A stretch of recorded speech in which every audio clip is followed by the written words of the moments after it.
Vande Mataram foundation Telangana రాష్ట్ర ప్రభుత్వ పరిధిలో నడుస్తున్న పాఠశాలలో రాణించిన ప్రతిభ కలిగిన 10/10 మార్కులు సాధించిన విద్యార్థులను ఈరోజు రాష్ట్ర స్థాయిలో రవీంద్ర భారతికి ఆహ్వానించి వారిలో ఉన్న ప్రతిభను, వారిలో ఉన్న పట్టుదలను ఈ వేదిక ద్వారా లక్షలాది మంది విద్యార్థులకు ఒక స్ఫూర్తినివ్వాలన్న ఆలోచనతో ప్రభుత్వ పాఠశాలల్లో ఉన్న విద్యార్థులు రాణించగలరు అని చెప్పడానికి కార్యక్రమాన్ని ఏర్పాటు చేసి ఈ కార్యక్రమంలో మా విద్యాశాఖ అధికారులతో పాటు ఎమ్మెల్సీ రఘువతం రెడ్డి గారు, వేం నరేందర్ రెడ్డి గారు, మాజీ అడ్వకేట్ జనరల్ ప్రకాష్ రెడ్డి గారు, ఇతర పెద్దలందరూ, విద్యార్థుల తల్లిదండ్రులందరూ ఈ కార్యక్రమంలో పాల్గొని ప్రభుత్వ పాఠశాలలో ఎవరికంటే తీసిపోవు అవకాశం వస్తే తమ ప్రతిభను ప్రదర్శించగలరని నిరూపించినందుకు ఈ కార్యక్రమాన్ని ఏర్పాటు చేసిన వందే మాతరం ఫౌండేషన్ రవీందర్ గారికి, మాధవ్ రెడ్డి గారికి మనస్ఫూర్తిగా అభినందనలు తెలియజేస్తున్నాను.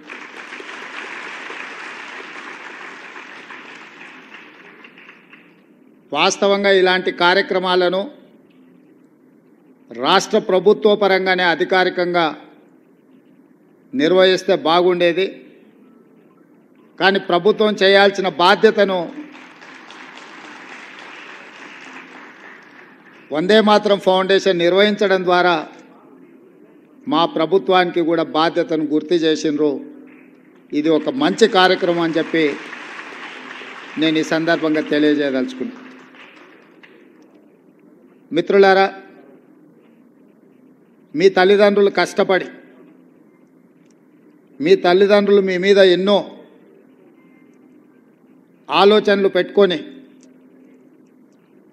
మిమ్మల్ని ప్రభుత్వ పాఠశాలలకు పంపించిండ్రు అని అంటే ఆర్థికంగా వాళ్ళు బలహీనంగా ఉండడమో లేదా గ్రామాలలోనే లేదా ప్రభుత్వ పాఠశాలలో చదివించాలనే పట్టుదలను నాకు తెలీదు. ఏది ఏమైనా ప్రైవేట్ పాఠశాలలతో పోటీపడి ప్రభుత్వ పాఠశాలలో చదువుకుంటున్న మీరు ఈ రకంగా రాణించడం ఇది ప్రభుత్వానికే గర్వకారణము. నారాయణ కాలేజీలో ర్యాంకు సాధిస్తే నారాయణ గారు ఫోటో దిగి ఈ విద్యార్థులు నా కాలేజ్ అని చెప్పుకుంటాడు. ప్రభుత్వ పాఠశాలలో మీరు ఈరోజు రాష్ట్ర స్థాయిలో రాణించి ప్రతిభను చాటితే ఈ ప్రభుత్వం నాది, నా ప్రభుత్వంలో చదువుకున్న విద్యార్థులు మీరు రాణించిందంటే మీరందరూ మా విద్యార్థులు. నారాయణ, చైతన్య లాంటి ప్రైవేట్ కార్పొరేట్ పాఠశాలలతో కాలేజీలతో మా విద్యార్థులు కూడా పోటీ పడగలుగుతున్నారు అని అంటే అది మా గౌరవానికి గుర్తింపు. ఇందులో మా ప్రయత్నం పెద్దగా లేకపోయినా